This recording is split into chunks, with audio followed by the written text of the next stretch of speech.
Serangan umum 1 Maret 1949 adalah peristiwa lanjutan dari agresi militer Belanda II yang bertujuan merebut wilayah Republik Indonesia dengan menyasar Yogyakarta sebagai target utamanya. Sebab saat itu ibu kota Indonesia berada di Yogyakarta. Penyebab utama terjadinya serangan umum dilatar belakangi oleh propaganda Belanda ke dunia internasional yang mengklaim bahwa Indonesia sudah hancur. Tak hanya itu, kelompok Belanda juga mengatakan bahwa pasukan tentara Indonesia tidak ada yang tersisa meski negaranya sudah merdeka. Dengan ketiadaan negara Indonesia dan pasukan tentara, pihak Belanda merasa bisa leluasa menguasai kembali wilayah Indonesia. Mengetahui adanya propaganda menyesatkan dari kelompok Belanda, pihak Indonesia tidak tinggal diam dan segera muncul strategi untuk melawannya. Sebelum terjadinya serangan umum 1 Maret 1949, pasukan TNI dan beberapa kalangan rakyat turut serta menyusun strategi untuk melancarkan serangan balik pada Belanda. 19 Desember 1948 di sudut Yogyakarta. Bagaimana perkembangannya, Kang? Duh, Kang, agak berat pariku dipangan wereng kabeh iki. Kayaknya aku gagal panen iki, Kang. Bayu, sungguh malang nasibmu, Kang. Apalagi kondisi saat ini tidak menentu lagi, di mana-mana ada patroli. Bener, Kang. Saya pun kalau ke sawah sembunyi-sembunyi karena Belanda menangkapi para laki-laki. Merdeka! Merdeka! Beh, sampai ini ngagetin aja loh. Kang, sampaikan kepada rekan-rekan agar lebih berhati-hati jika keluar. Sebentar lagi akan terjadi peristiwa besar. Katanya Belanda sudah masuki Kulon Progo. Astagfirullah, apa iya, Kang? Terus bagaimana kelanjutannya? Entahlah, Kang. Yang jelas sekarang pasukan TNI sedang mengikuti latihan di luar kota. Jadi yang ada di kota Jogja ini cuma sedikit, Kang. Makanya para pemuda jangan sampai ditangkap oleh Belanda. Kita harus siap-siap ikut berperang melawan Belanda. Kang, kok kayak ada suara pesawat ya? Ayo cepat berlindung, Kang, sembunyi ayo cepat. Terjadilah pertempuran yang tidak seimbang antara penjajah Belanda dengan rakyat dan TNI yang hanya sedikit. Maka pasukan pejuang Indonesia dan rakyat berhasil dipukul mundur. Sementara itu, di kantor kepresidenan kesibukan sejak pagi. Jenderal Sudirman mendesak Soekarno untuk meninggalkan kota dan bergerilya di hutan. Tetapi Presiden Soekarno menolak, sehingga Jenderal Sudirman berangkat mengambil jalan yang masih terbuka ke arah tenggara Jogja. Sudah menjadi tugasku di sini. Jika nanti ada apa-apa dengan rakyatku, biarkan aku saja yang ditangkap. Maka lanjutkan saja gerilyamu, dan saya akan meneruskan apa yang menjadi cita-cita kita, yakni menjadi bangsa yang merdeka. Baiklah kalau begitu, saya mohon izin dan sekalian pamit. Semoga Allah melindungi kita semua. Amin. Baik, Jenderal, kami akan baik-baik saja di sini. Selanjutnya, kami akan segera bentuk pemerintahan darurat sementara. Gawat, pihak Belanda sudah menguasai markas TNI dan ibu kota. Apa? Mengapa demikian?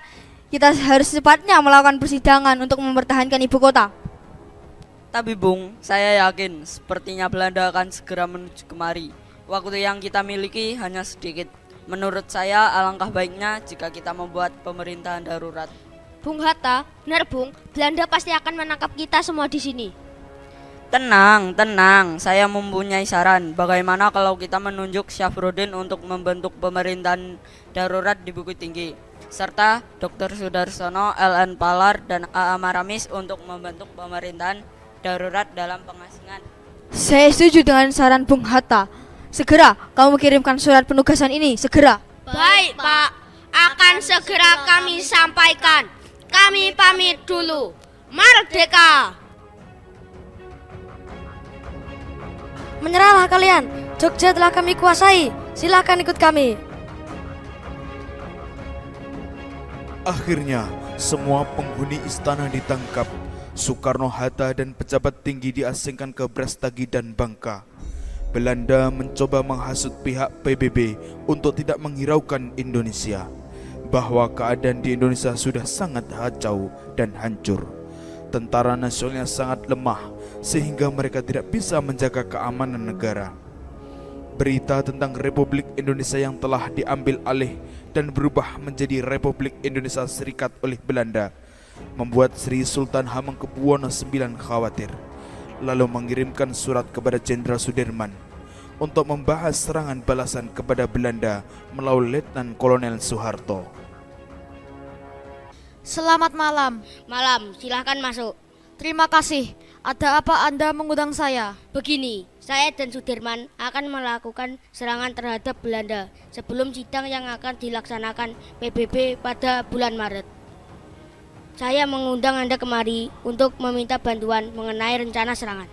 Saya setuju.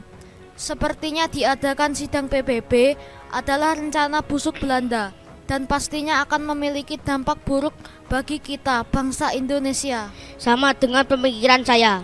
Baiklah, persiapan untuk rencana serangan mulai dari sekarang. Apakah Anda sanggup mempersiapkan serangan dalam waktu 2 minggu? Saya akan usahakan.